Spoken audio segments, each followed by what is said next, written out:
Just about an hour ago, Steve, the Louisiana legislature decided to split the difference. The Republican plan had called for a 0.4% sales tax, or a state sales tax of 4.4%. The Democratic plan, 4.5%. It's about $100 million difference in the budget that could have meant cuts in several programs as much as 10 to 20% under some estimates. Well, as it turns out, they split the difference just over an hour ago in a 74 to 26 vote. The Louisiana House of Representatives has voted for a 4.45% sales tax. This is almost enough money. It's about $50 million, give or take $5 million, to get to the place the governor wanted to get. And part of the reason that it may have done this has to do with this Supreme Court decision. Not that the Louisiana legislature can mandate the state to collect money from a lot of these online retailers that haven't.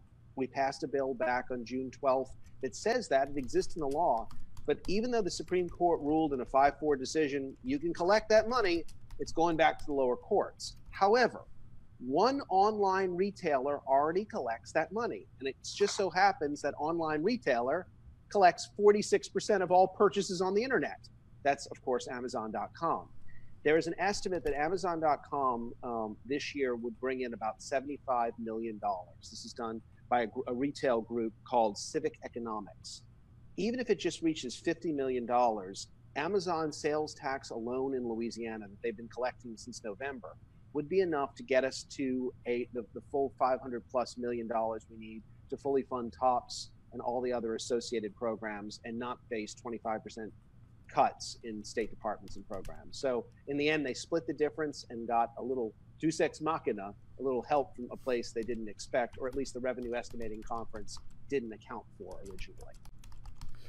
Well, that's really interesting. Ronnah, do you have any questions about that? Anything that Christopher said? Well, I think we were all. You want to make a comment? Yeah.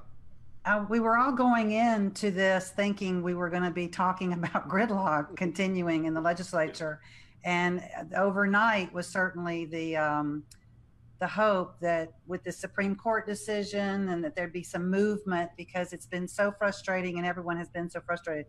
I can't say enough about Representative Paula Davis from Baton Rouge and how tenacious she's been and dogged in pursuing this. She's really good at bringing people together. I think she played a big part in this, and it's certainly letting everyone breathe a sigh of relief today. As you know, the Senate was already scrambling out of their frustration to try to do something on their end to prevent everything from expiring on June 30th if we had nothing. So it's nice to hear that the State House broke into applause, finally getting the good news that Chris just told us about. So I think things are certainly looking better, especially if you're in higher ed or you depend on health care or some of these things that we're facing deeper cuts. Okay, questions, comments, go ahead and post it. We'll read it. Go ahead, Jim. Well, I'd say several things. Ronnah, I guess it's good news that there's more money coming. And first of all, this is not a completed project. The Senate Revenue and Finance Committee today passed a 1-year extension of the 1%, and that was all. And so this legislation still has to go over to the Senate, and there's no assurance that it will come out. The legislative session goes till next Wednesday, so there's still some jockeying and things that could happen in that short period of time. Number one, and you mentioned Paula Davis, by the way, Ronnah. You know who hired her for the state and mentored her for years and years. I'm the guy that hired her. She's a see how smart you are. See how smart you are. That's right. She's one of my mentors. Kind of like the lady talking right now.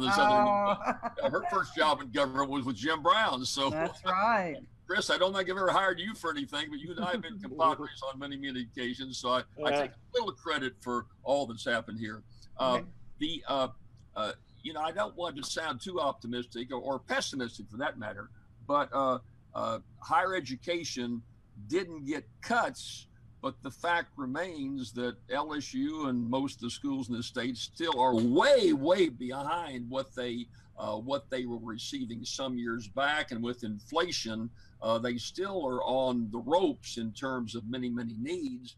And so I would make the look. I think this thing is going to limp along and work itself out, but it's still basically the old finger in the dike. We're going to get through one more year, and next year we're going to be right back here because with inflation or other needs, other competitiveness, there's going to be the need as government never cuts back, they grow. And so this is a short-term response. Maybe it'll work out through next Wednesday, but even if it does not really solve the problems the state faces, number one. Number two, Steve, before the news that Chris broke, I picked up the Times-Picayune, the largest paper in the state. And I was looking, knowing we're going to talk about this. Well, what is happening in the legislature and what's the evaluation? I looked in the first section, not a word. The metro section, not a word. Not one word in the state's largest paper about what is taking place in the legislature. There's kind of a burnout. You know, we've gone through one special session after the other special session and 4.5 versus 5. And I know it's $100 million, but number one, there's a burnout. And number two, there's still not been a sense within the state that a lot of this is necessary. If you're here in Baton Rouge, Steve, and read the morning paper today, the mayor is asking for a 0.5 cent increase in the sales tax. And so we've got the highest sales tax in America, and we just go on and on. And the third thing I'd mention, then I'll throw it back to you guys, is in all the debate we're having now and in the press release that, Chris, that you and I saw from the AP, I think, the one thing that was never mentioned in all this discussion is the governor of the state of Louisiana. He's on the sidelines. He's not been a significant force. He had a press conference yesterday, says we need more money. But in terms of, and I've been around since 1971, I've seen governors when it came down to the cutting time, get in there behind the scenes. Hey, I got somebody going to be appointed that you want next week. I got this sales tax coming up. That just has not been happening. And it's so surprising because John Bel Edwards is a product of the legislature. He's a product of these hard knocks. And yet in all our discussions now, in the press we've seen the last few days, and in these discussions, there's no mention of the governor. Where with other governors, his program, this is not John Bell's program, as Ronnah said, Paula Davis, and it's a compromise. So those three things I think are interesting, because this is all play out, not just today, but for some days to come. Okay, so I just put, bear with me, I just put a tweet up. This is from the Times-Picayune. The tweet comes from Julia O'Donoghue. It says, leaders of the Senate had been telling the governor for a couple of weeks that they would take any sales tax bill that the House sent them, as long as it wasn't too exotic, which is why the Senate is expected to enact the 4.45%. So that's what the reporter for the Times-Picayune has just tweeted. If I may. Yeah, go ahead, please. I think two things about what Jim brought up. No, this is not the governor's success. I would, Jim mentioned people who've been mentoring him, like those, like me. I'd also point out a little person you might be familiar with, Steve Carter, who played a rather large role in all of this, Jim. And unfortunately, my brother-in-law. So. Yeah, in trying to get a compromise through a Republican caucus that was not open to compromise, even with massive cuts in TOPS, which would have affected middle-class constituencies. The reason why you don't see the governor out on the floor is the GOP leadership, for the most part, is, we always said we wanted an independent legislative body. We wanted division of government. Well, you get to see what happens when you get it, which is, gridlock. Sometimes you get lucky, and we got lucky with compromise. I will also say that the compromise did break out because I think everybody was pretty nervous about hitting this deadline and going back and saying, we all look like idiots, we've done nothing. But there was another subtext of it. Everybody, and this is what I was really mad at the press, it was covered in a few places, but not many. The Neil Abrahamson's committee, Fiscal Affairs in the House, he was trying, Abrahamson's, he's in his final couple of years, and his one thing that he wants to push through is a constitutional convention to get rid of all these dedications. Wow, I remember a young state senator who wanted to do this as well. And a guy running for governor, that was my main point when I ran for governor in 1987.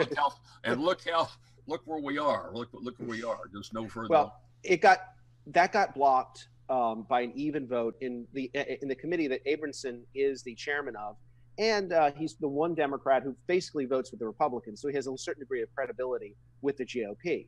And I think a lot of people were very nervous in the legislature that if the special session fails in this, we're going to go to a constitutional convention. I think that's a great idea. I actually think we need to look at the whole budget. There is, as Jim has often pointed out, incredible waste in the budget. And instead of cutting into the sinew and to the bone of higher education, we could actually look at some of the other areas that are constitutionally protected.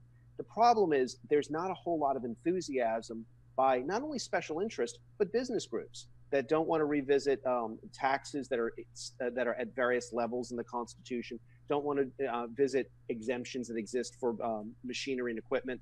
And so there's a subtext that some conservatives that were on the wall about voting for some kind of sales tax, they didn't want this to go any further. They're hearing from lobby that this would be a bad idea. And they were ready for just about any compromise. And this is where I give John Bell Edwards credit.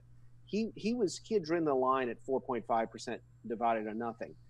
And he did blink a little bit. And just like the Republicans lost and didn't get 4.4%, remember, they started out at 4.3. John Bell Edwards started at 4.5.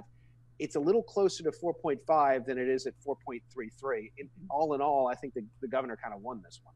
So. How do you collect 4.33? How do you do that? I'm serious. I'm a retailer. I've got a book publishing operation, and I got to deal in sales taxes. How do you collect? I'm sure there's some formula. I don't know, Steve. You know how that works? How do you collect 4.33%? Well, we're going to do a show on that. We'll get somebody from the state treasurer and tell us. We'll be watching. Yeah, to tell us, tell all the retailers what to do and how to do it. I really have no idea.